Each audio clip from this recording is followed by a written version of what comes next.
ለዓመታት የተጠበቀው የባህሩ ጦርነት ኢትዮጵያ በአዲስ ግንባር።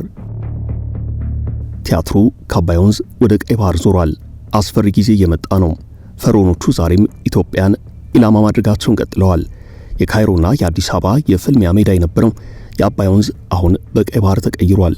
በግድቡ አልሳካላት ያለችው ግብጽ በቀይ ባህር በኩል ኢትዮጵያን ጫና ውስጥ ለመክተት እንቅልፋታ እየሰራች ነው። ቀይ ባህር የሁለቱ ሀገራት አዲሱ የፍጥጫ ግንባር ስለመሆኑ በብዛት እየተነገረ ነው። በእርግጥ ፈርዖኖቹ ኢትዮጵያን መክበብ ከጀመሩ ዋላ ድር ብለዋል። ከዚህ ቀደም ከሶማሊያ ጋር በተገባው ውጥረት ሳቢያ ያንን ለመጠቀም ላይታች ሲሉ ነበርም። የአዲስ አበባና አስመራ ግንኙነት መበላሸቱን ተከትሎ ደግሞ የፕሬዝዳንት አብዱል ፋታህ አልሲሲ መንግስት ከኤርትራው ፕሬዝዳንት ኢሳያስ አፈወርቂ ጋር ስትራቴጂ አጋርነት ፈጥሯል። ከሰሞኑም አስመራና ካይሮ በቀይ ባህር ቀጠና በጋራ ለመስራት አዲስ ስምምነት ተፈራርመዋል። መፈራረም ብቻም ሳይሆን ኢትዮጵያን ወደ ቀይ ባህር ዝር እንዳትል እናድርጋት ሲሉ የሁለቱ ሀገራት ባለስልጣናት መክረዋል። የኢትዮጵያ የውጭ ጉዳይ ሚኒስቴርም የግብጽ አካሄድ አደገኛ ከበባ እንደሆነ ተናግሯል። እናም ዘመናትን ጠብቆ የአዲስ አበባና የአስመራ ቁርሾ በቀይ ባህር ግንባር ሊቀሰቀስ ስለመቃረቡ እየተነገረ ነው። ይህ ጦርነት በእጃዙር የሚደረግ ሳይሆን በአሰብ በኩል ፊት ለፊት የሚተኮስ ሌላኛው የቀይ ባህር እልቂት ስለመሆኑ አያጠያይቅም። ሰላም ጤና ይስጥልን። የተከበራችሁ የፈታ ቤተሰቦች፣ ከላይ በመግቢያ ያስተዋወቅናችሁን ጉዳይ አሁን በጥልቀት እንመለከታለን። አብራችሁን ቆዩ።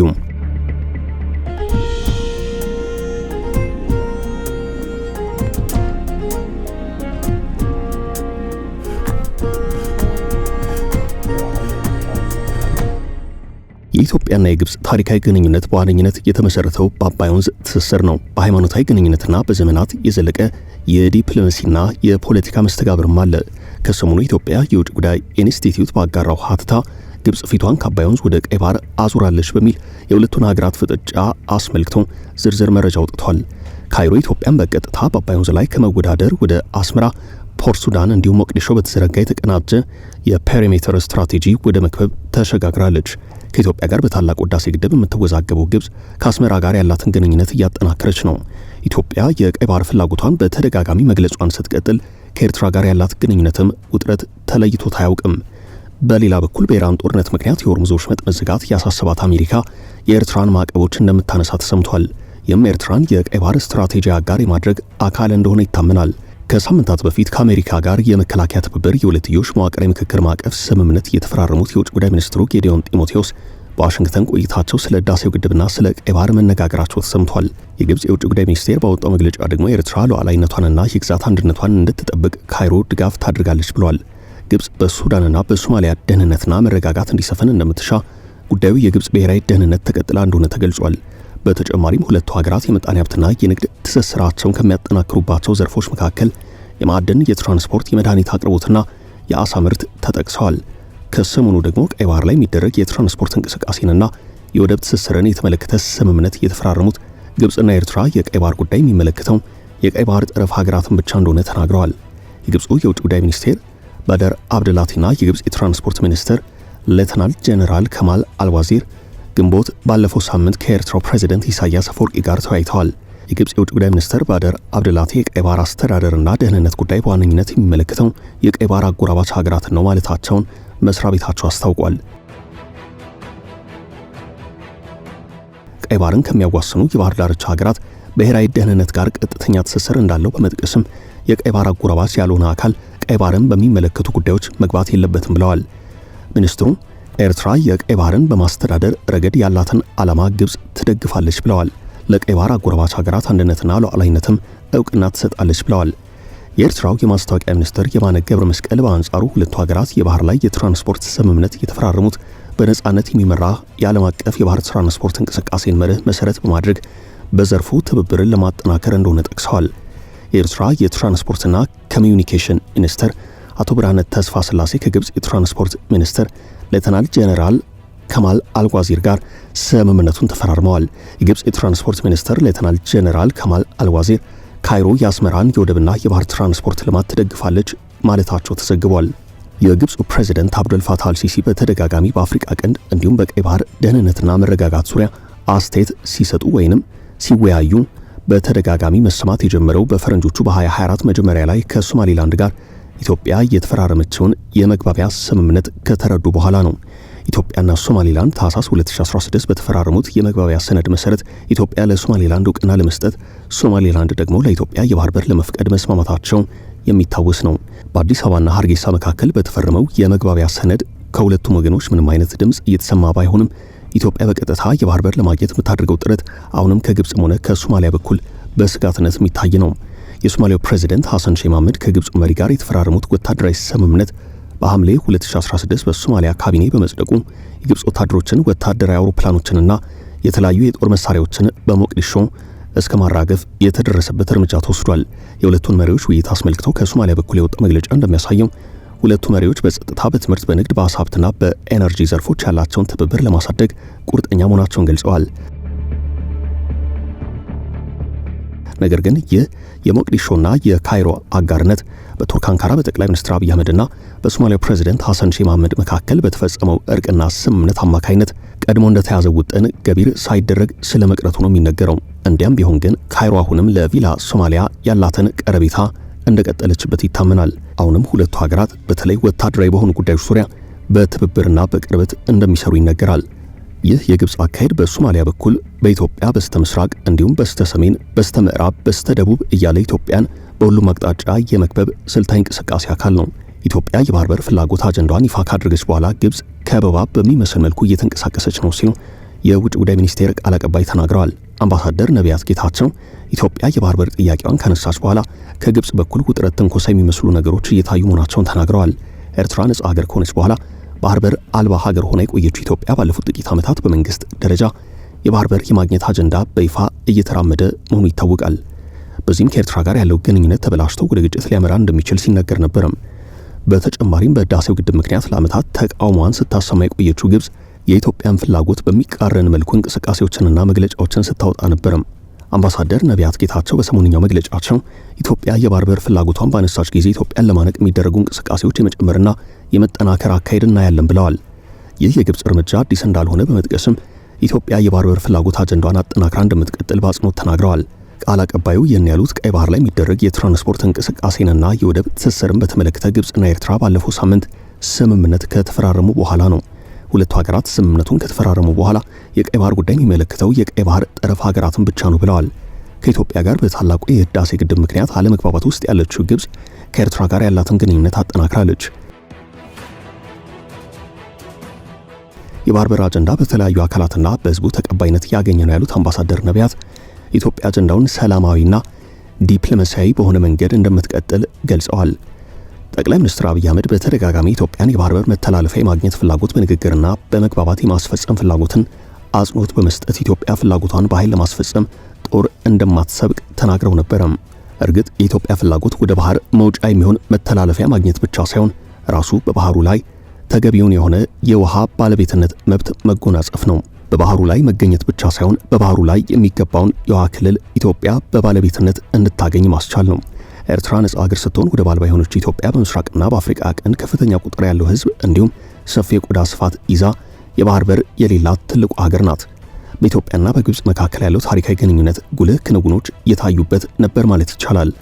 ከ1874 እስከ 1876 ብቻ በኦቶማን ኢምፓየር ስር የነበረችው ግብጽ ኢትዮጵያን ሁለት ጊዜ ለመውረር ሞክራ የአጤ ዮሐንስ አራተኛ ወታደር በእስማኤል የሚመራውን የግብጽ ወራሪ ኃይል ድል አድርጓል። ይህ ድል የኢትዮጵያን ነጻነት ከማስጠበቅ ባለፈ በግብጽ ቀጠናዊና ቅኝ ግዛት ፍላጎት ላይ ትልቅ አንድምታ የነበረውና እንግሊዞች ግብጽን በቅኝ ግዛት እንዲይዙ በር የከፈተ ነበረም። ከዚያን ጊዜ ጀምሮ ግብጽ ኢትዮጵያ የውስጥ አማጺዎችን በማስታጠቅና በአጎራባች ሀገራት ለውክልና ግጭት ወታደር የማስፈር ሙከራዎችን አድርጋለች። ከቅርብ ጊዜያት ወዲህ ከታላቁ የኢትዮጵያ ህዳሴ ግድብ ጋር በተያያዘ የተፈጠሩ ውጥረቶች የዚያ ታሪካዊ ጠላትነትና የስትራቴጂ ስጋቶች ተቀጥያ ናቸው። አሁን የሚታየው ወታደራዊ እንቅስቃሴም ቢሆን የታሪካዊ ቅሬታዎችና ዘመናዊ የጂኦፖለቲካል ስልቶች ድምር ውጤት ነው።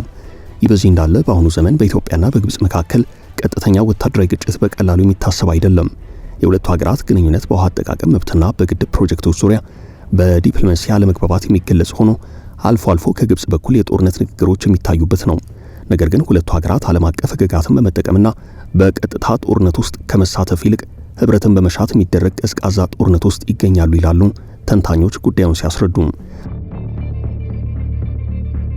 ነገር ግን ሁለቱ ሀገራት ትኩሳት በማያጣው የቀይ ባህር ቀጠና ፍጥጫ ውስጥ መግባታቸው ለዘመናት ሲጠበቅ የነበረውን ግጭት ሊቀሰቅሰው እንደሚችል ተሰግቷል። ምክንያቱም ቀድሞውኑ በመካከለኛው ምስራቅ ጦርነትና በሱዳን የእርስ በርስ እልቂት ምስቅልቅሉ የወጣው ቀይ ባህር አሁን ደግሞ የአስመራ እንዲሁም በትግራይ ክልል ወቅታዊ ሁናቴ ታክሎበት በቀይ ባህር ቀጠና አዲስ የጦር ግንባር ሊከፈት የሚችልበት እድል ሰፊ ነው። ቀይ ባህር የህንድ ውቅያኖስና ሜዲትራኒያን ባህርን በማገናኘት በተለይም በዓለም ዙሪያ ተፈላጊ የሆነው ነዳጅ ከመካከለኛው ምስራቅና ከባህረ ሰላጤው ሀገራት ለማጓጓዝ አጭር መንገድ ነው። በዚህ የተነሳ ባህሩን ከሚጎራበቱ ግብጽ፣ ሳዑዲ አረቢያ፣ ኤርትራ፣ የመን፣ ጅቡቲና ሶማሊያ በተጨማሪ ከአካባቢው ርቀው ሌሎች አህጉራት ላይ የሚገኙ ሀገራት ጥቅማቸውን ለማስከበር በቀጥታም ሆነ በተዘዋዋሪ ይንቀሳቀሳሉ። ቀይ ባህር ረጅሙን በህንድ ውቅያኖስ በኩል ወደ አትላንቲክ ውቅያኖስ የሚደረግ የባህር ላይ ጉዞ በማሳጠር ሀገራት ቀልጣፋ የነዳጅና የጋዝ አቅርቦት እንዲያገኙ ያደርጋል። እንዲሁም ከአውስትራሊያ፣ ከጃፓን፣ ከቻይና፣ ከህንድና ከሌሎች ሀገራት የሚገኙ ወሳኝ የቴክኖሎጂ ምርቶችና ሸቀጦችን የጫኑ ግዙፍ መርከቦች የሚያቋርጡት በዚህ የባህር መስመር ነው። ይህ ብቻ አይደለም። በአሁኑ ወቅት የዓለምን አንድ ጫፍ ከሌላኛው ጋር በሰከንዶች ውስጥ ለማገናኘትና መረጃ ለመለዋወጥ የሚያስችሉ የመረጃ ማስተላለፊያ ግዙፍ ገመዶች በቀይ ባህር ወለል ላይ ይገኛሉ። ግጭትና ለመረጋጋት በተደጋጋሚ በሚከሰትበት የአፍሪካ ቀንድ፣ የመካከለኛው ምስራቅና የባህረ ሰላጤው ቀጠና ፍላጎት ያላቸው ሀገራት ለወታደራዊ እንቅስቃሴያቸው ቀይ ባህር ዋነኛ መስመራቸው ነው። በአሁኑ ጊዜ በቀይ ባህር ላይ ጉልህ ተጽዕኖ ያላቸው ሀገራት ግብጽ፣ እስራኤልና ሳዑዲ አረቢያ ናቸው። ሌሎቹ በደካማ ኢኮኖሚ፣ በድህነትና በጦርነት ምክንያት ሚናቸው ጠንካራ አይደለም። ያም ሆኖ ከላይ ከተጠቀሱት ሀገራት በተጨማሪ የተባበሩት አረብ ኤምሬቶች አቡዳቢ በሃርጌሳ ሶማሊላንድ በኩል ያላት ተጽዕኖ፣ በታች በኩል በሶማሊያ የቱርክ ሚና የጎላ የመምጣቱ ጉዳይ እንዲሁም ኢራን ከላይ ከተጠቀሱት ሀገራት በተጨማሪ እነዚህም ሌሎች የመካከለኛው ኃይል ባለሚዛን የሆኑ ሀገራት ወይንም ሚድል ፓወርስ የሚባሉት ሀገራት በዚህ ቀጠና ተጽዕኖአቸው የጎላ ለመምጣቱ ማሳያ ተደርጎ ይጠቀሳል። አሁን ይህን የጎላ የመጣውን ተጽዕኖ ሚዛን ለመስጠት የምዕራቡ ዓለም መንግስታት በተለይም አሜሪካ መራሹ ኃይል ነው በዚህ ቀጠና የራሱን ጥቅም ለማስጠበቅ እየተንቀሳቀሰ የሚገኘው። የቻይናና የሩሲያንን ፍላጎት ሳንዘነጋ ማለት ነው። የቀይ ባህር ስትራቴጂያዊ ጠቀሜታ ከአካባቢው ባሻገር እስከ ሜዲትራኒያን ባህር፣ ስዌዝ ቦይ፣ ህንድ ውቅያኖስና እስከ ባህረ ሰላጤ ሆርሙዝ የሚደርስ ነው። በዚህ ምክንያት የቀጠናውና ከአካባቢው ርቀው የሚገኙ ሌሎች ሀገራት በቀይ ባህር ላይ ያላቸው ተሳትፎ ከጊዜ ወደ ጊዜ እየጨመረ ነው። በእርስ በርስ ጦርነት ስር ያለችው የየመን ሀውቲዎች በመርከቦች ላይ በሚፈጽሟቸው ጥቃቶች ስጋት የፈጠሩ ሲሆን ባህሩን የሚዋሰኑ የአፍሪካ ቀንድ ሀገራት ያላቸው ነዳጅና ጋዝ፣ የባህር ውስጥ ሀብት፣ የመርከብና የወደብ አገልግሎት ተፈላጊነት እየጨመረ ነው። ለዘመናት ወሳኝ የምጣኔ ሀብትና የወታደራዊ ትኩረት ማዕከል የሆነው ቀይ ባህር ድርሻ እንዲኖራቸው የሚሹ በርካታ ሀገራት ያሉበት ነው። ሀገራቱ ከቀይ ባህር ተጎራባች ሀገራት ጋር ምጣኔ ሀብታዊና ወታደራዊ ስምምነት ላይ በመድረስ ሚናቸውን እያጎሉ ነው። ለዚህም ከአካባቢው ርቀው የሚገኙ ሀገራት ጥቅማቸውን ለማስከበር በአካባቢው የጦር ሰፈር እስከ ማቋቋም ደርሰዋል። ከዓለም ንግድ እንቅስቃሴ ከ12 እስከ 15 በመቶ እንዲሁም ከኮንቴነር ጭነቶች መካከል 30 በመቶውን በየዓመቱ የሚያስተናግደው ቀይ ባህር በእስያና በአውሮፓ አህጉር መካከል የሚደረግ የመርከብ ጉዞን ወጪና ጊዜ በከፍተኛ ሁኔታ ይቀንሳል። የከፍተኛ መጠን ያለው ነዳጅና የኮንቴነር ጭነት የሚያልፍበት በመሆኑ የዓለም ንግድና የኃይል አቅርቦት ወሳኝ ኬላ ነው። በእስያ፣ በአፍሪካ፣ በአውሮፓ መካከል በቀይ ባህር በኩል የሚንቀሳቀሱ የተለያዩ ምርቶች በዓመት $1 ትሪሊዮን የሚያወጡ ናቸው። ከእስያ የተነሳ አንድ የጭነት መርከብ በስዌዝ ቦይ በኩል በአጭሩ አውሮፓ ለመድረስ ቀይ ባህርን አቋርጦ ሜዲትራኒያን ባህር መድረስ አለበት። ካልሆነ ግን በደቡብ አፍሪካ ጫፍ በኩል በኬፕ ኦፍ ጉድ ሆፕ በኩል ዞሮ መጓዝ ይኖርበታል። በደቡብ አፍሪካ የሚደረግ ይህ ጉዞ ደግሞ በቀይ ባህር በኩል ካለው አቋራጭ መንገድ የ7000 ኪሎ ሜትሮች ጭማሪ አለው። በቀን ሲሰላ ደግሞ ከ8 እስከ 12 ተጨማሪ የባህር ላይ ጉዞ የሚጠይቅ ነው። ይህን ተከትሎም ወጪው ከፍ ይላል። የቀይ ባህር መልክዓ ምድራዊ አቀማመጥ ከፍተኛ የነዳጅ ምርት የሚወጣበት በመሆኑ በሃይማኖትና በፖለቲካ አኳያም ተቀናቃኝ ኃይላት ያሉበት ቦታ መሆኑ የአካባቢው ሀገራትና የዓለም ሀያላን ያላቸውን ጥቅም ለማስከበር የቻሉትን ያደርጋሉ። በደቡባዊ መስመር በኩል የሚወጡ መርከቦች ወደ ቀይ ባህር የሚገቡበት የባበል መንደብ ሰርጥና በሰሜን ጫፍ ያለው የስዌዝ መተላለፊያ በር ቁልፍ የባህር ቦታዎች ናቸው። በተለይ ትልልቅ የጭነት መርከቦች ጉዞን በመቆጣጠር የዓለም አቀፍ ንግድና ወታደራዊ እንቅስቃሴዎች ላይ ተጽዕኖ የሚያሳድረው በግራ የጅቡቲ በቀኝ ደግሞ የመንን የሚቆጣጠሩ የባበል መንደብ ሰርጥ ወሳኝ ቦታ ነው። በዚህ ምክንያት የዓለም ወታደራዊና የምጣኔ ሀብት ሀያላን እንዲሁም ሌሎች ሀገራት ብሔራዊ ጥቅማቸውን ለማስጠበቅና የመርከቦቻቸውን ደህንነት ለማስጠበቅ በቀይ ባህር ላይ የባህር ኃይላቸውን አሰማርተዋል። በዚህ ቀጠና ኢትዮጵያን ያገለለ የቀይ ባህር መድረክ እንደተቋቋመ ይታወቃል። የቀይ ባህር የትብብር መድረክ መስራች አባላት አሉት። ግብጽና ሳዑዲ አረቢያ ዋነኞቹ ናቸው። ከእነርሱ ሌላ አብዛኞቹ የኢትዮጵያ ጎረቤት የሆኑ 6 አባል ሀገራት ናቸው። ኤርትራ፣ ሱዳን፣ ሶማሊያ፣ ጅቡቲና ዮርዳኖስ እንዲሁም የመን። ኤርትራ፣ ሱዳን፣ ሶማሊያ፣ ጅቡቲ፣ የመን እንዲሁም ዮርዳኖስ። እርግጥ ነው ይህ ቀጠና የማንንም ብልጽ ሀገር ቀልብ ወከክ የሚያደርግ ነው። ለምን ከተባለ በዚህ ቀጠና ቅልጥ ያለ የንግድ እንቅስቃሴ አለም። ዳላር በውሃ አካል ላይ የሚንሳፈፍበት ነው። በዓለም ከባድ የባህር ትራንስፖርት የትራፊክ መጨናነቅ አለበት የሚባል ቦታ ነው። እስያ፣ መካከለኛው ምስራቅና አውሮፓ ሄደው የሚገጥሙበት ነው። በሜዲትራኒያን በስዌዝ ቦይ ቀይ ባህርን ዘልቆ ህንድ ውቅያኖስ መድረስ የሚቻልበት ብቸኛው መስመር ነው። ታዲያ በዚህ ቁልፍ ቀጠና ሀያልነቱን ማሳየት የማይሻ ሀያል ሀገር ከየት ይኖራል ይላሉ ተንታኞች። አሁን ባለው ሁናቴ ቀይ ባህርን በቀጥታ ባይዋሰኑም ከቅርበትና ካላቸው ብሔራዊ ጥቅም አንጻር በባህሩ ዙሪያ ከፍተኛ ፍላጎት ያላቸው ሀገራት አሉ። በዚህ መድረክ ሁለት ቁልፍ ሀገራት ገሸሽ ተደርገዋል። እንዲያውም 3 ናቸው። እስራኤል፣ የተባበሩት አረብ ኤምሬቶችና ኢትዮጵያ። ጠቅላይ ሚኒስትር አብይ አህመድ በእርግጠኝነት ኢትዮጵያ ወደ ቀይ ባህር ተጎራባችነት እንደምትመለስ በተደጋጋሚ ይናገራሉ። የስብስቡ አባል የሆነችው ኤርትራ ደግሞ ሉዓላዊ ግዛቷን እንደማታስነካ እየገለጸች ነው። ግብጽ ደግሞ በሁሉም መልኩ ኢትዮጵያን ከቀይ ባህር ለማራቅ እየሰራች ነው። በዚህ ሂደት ውስጥ አዲስ አበባና የካይሮ ፍጥጫ ከአባይ ወንዝ ወደ ቀይ ባህር እንደዞረ ነው በተደጋጋሚ የሚገለጸው። አበቃን። መልካም ጊዜ ተመኘን።